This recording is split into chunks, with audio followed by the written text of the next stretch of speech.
Urban FM 104.5. Urban FM 104.5. Vous êtes sur les 104.5 Urban FM, la station urbaine, et vous écoutez le Da Fresh Morning. Vous êtes donc dans la deuxième partie de notre émission, et on reçoit Monsieur Nzamba Karl, qui est président de l'OCGE. René, tu connais l'OCGE? Da Fresh, je connais. L'OCGE. OCGE. Attends, non. Organisation commerciale des Gabonais de l'Europe. C'était pas de dire ça. Non, je blague. Bonjour, Monsieur Nzamba Karl, comment vous allez? Bonjour Da Fresh, bonjour aux auditeurs de Urban FM. Alors, vous êtes le président de l'OCGE, ou bien vous venez nous présenter seulement l'OCGE? Alors, je suis effectivement le président de l'OCGE, donc on entend par là l'organisation de la communauté des Gabonais vivant à l'étranger. Ah, d'accord. Et je viens donc ce matin pour présenter de manière synthétique...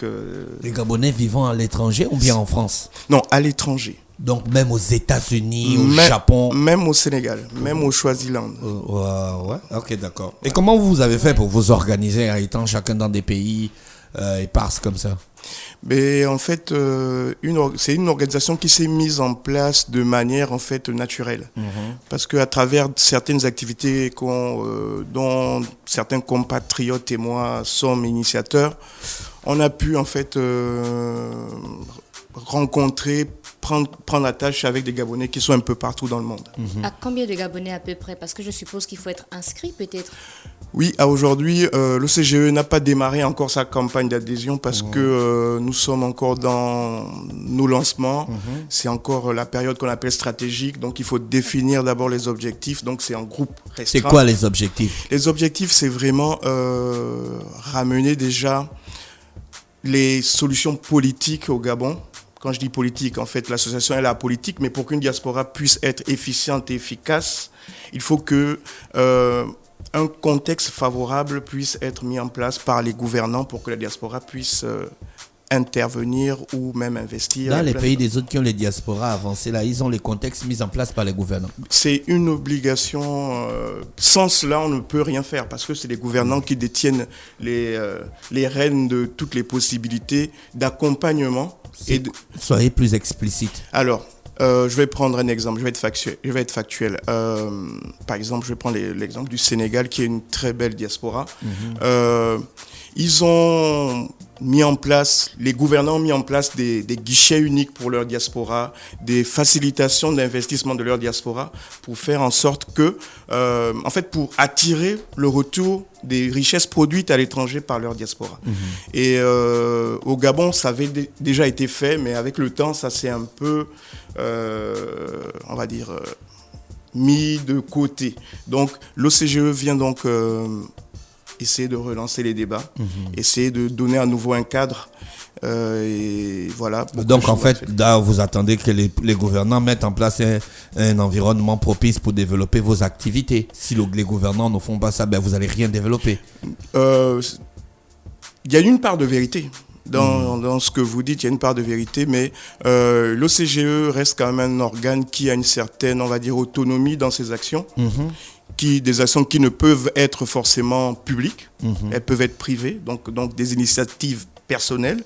Mais pour toucher le plus grand nombre, moi je pense qu'il faut avoir le concours des autorités pour pouvoir avoir un impact qui serait celui attendu par le CGE. Vous avez déjà en fait, j'ai l'impression que vous voulez construire un ministère au Gabon. Du tout.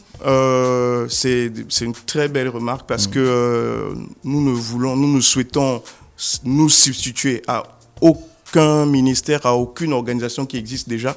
On souhaite contribuer. C'est un concours qu'on souhaite apporter au Gabon. Vous souhaitez contribuer de quelle manière? Voilà, par des projets, par des investissements, par un retour des hautes intelligences que nous avons à l'étranger qui pourraient venir apporter, changer certaines choses ou faire avancer des choses qui existent déjà, comme ça se fait ailleurs. Vous savez que la majorité des gens qui dirigent le pays dans le gouvernement, ils ont appris à l'étranger. Hein? Mais oui, pour la grande majorité. C'est eux aussi qui ne mettent pas l'environnement propice pour que vous aussi vous revenez travailler au Gabon.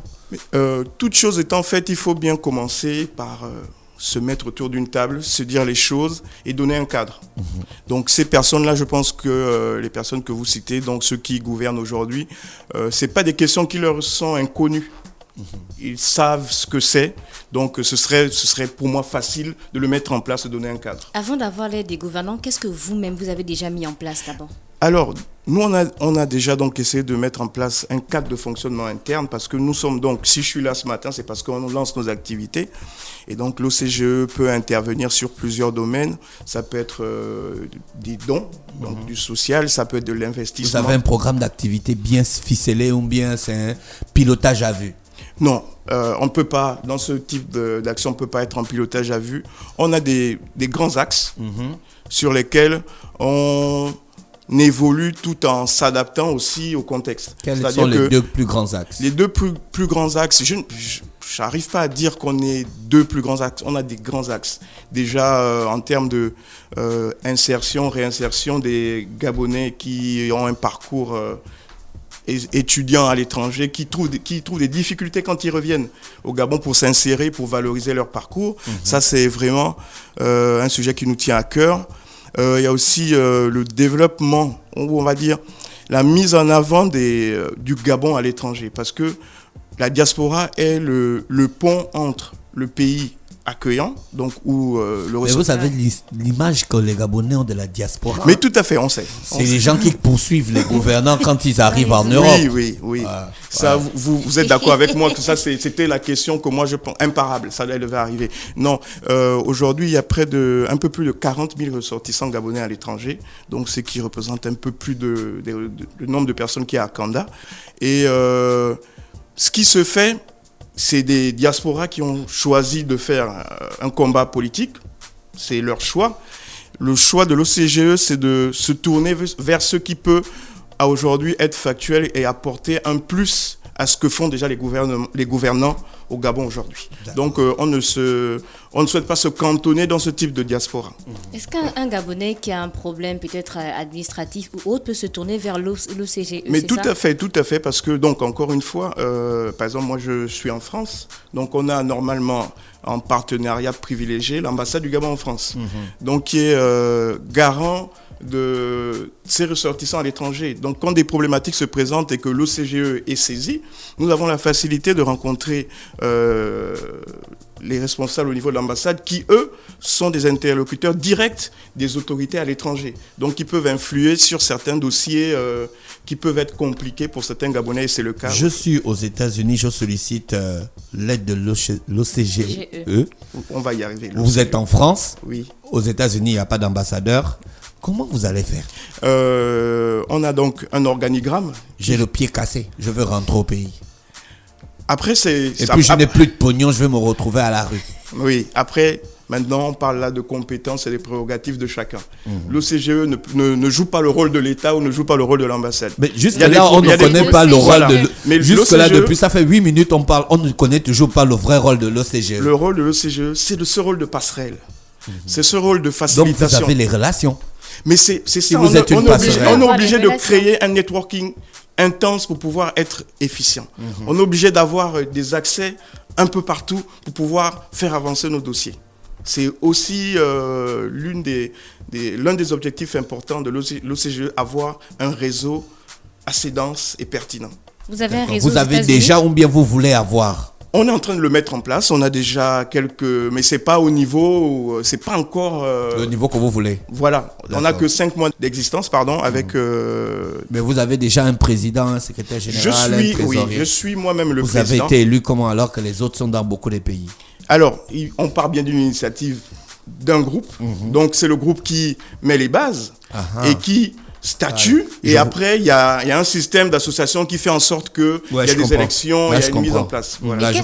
Comment vous fonctionnez avec les finances? Est-ce que chaque étudiant doit forcément verser un montant chaque fin du mois ou c'est directement les membres à part? Les membres adhérents vont avoir donc un droit d'entrée, parce que déjà l'accès va être filtré, donc un droit d'entrée qui va avoir un montant qui va être bien défini. Et en fait, le CGE fonctionne donc avec des ressources internes, donc ses membres, et puis des financements, on recherche des subventions. C'est comme ça que toutes les associations de ce type fonctionnent pour pouvoir avoir une action concrète sur le terrain. Comment faire pour vous contacter? Alors, puisque vous avez des activités que vous allez mener à Libreville, vous allez commencer quand? Vous allez les mener où? C'est en virtuel, c'est en distanciel, c'est en présentiel? Comment faire pour vous contacter? le CGE va à court terme avoir une antenne à Libreville. Nous avons déjà un représentant en Suisse, nous avons un représentant au Canada. Nous sommes à plusieurs en France. Donc nous sommes appelés à nous étendre. Donc dans les jours à venir, quand nous lancerons donc la grande campagne d'adhésion, il va avoir tous les contacts pour pouvoir, pour ceux qui adhéreront à notre vision, rentrer. Vous avez déjà un bureau au Gabon? Non, pas encore. Vous avez un siège en France? Oui. D'accord. C'est dans quelle ville? Paris ou bien Rouen. en Provence? Rouen. C'est en Normandie, à 1h30 de Paris. D'accord. Et là-bas, il y a combien de Gabonais qui y vivent? À Rouen, on a une forte communauté. On va dire à peu près 1000 Gabonais peuvent y vivre. Vous êtes en contact direct avec le pays, ce qui se fait ici, ce qui évolue, ce qui n'évolue pas, ou bien c'est très important d'avoir... votre source d'information, c'est Facebook? Non, c'est l'essence même de l'action. Il faut être au plus proche. D'accord. Il avez des représentants. Voilà, il faut être au plus proche. Moi, je suis venu, j'ai une carrière professionnelle, j'ai mis une pause à mon boulot, je suis venu pour pouvoir toucher du doigt, voir ce que l'on peut faire pour pas être déconnecté de la réalité. Il est important d'être sur le terrain, d'entendre, d'écouter, de partager pour pouvoir orienter ou réorienter éventuellement nos choix. Est-ce que vous travaillez avec toutes les diasporas gabonaises qui existent? C'est le but. C'est notre souhait. Parce qu'après, il y a une liberté d'adhésion qui est celle de tout le monde. Mais notre but, c'est de rassembler, mais vraiment de ressortir le sentiment d'appartenance des Gabonais qui sont à l'étranger pour qu'on se retrouve vers un objectif commun, contribuer au développement de notre pays qui nous est cher, le Gabon. D'accord. Monsieur Nzambakal, comment faire pour vous contacter ici à Libreville, au Gabon? Alors ici à Libreville, j'ai un numéro de téléphone qui est temporaire, mais je suis sur tous les réseaux. Je suis sur Facebook, à mon nom propre, sur Facebook. Nzambakal. Voilà. D'accord. On vous souhaite donc de passer une bonne journée à l'écoute des programmes d'Urban FM. Mais merci, c'est gentil de m'avoir accueilli ce matin. Merci. Urban FM 104.5.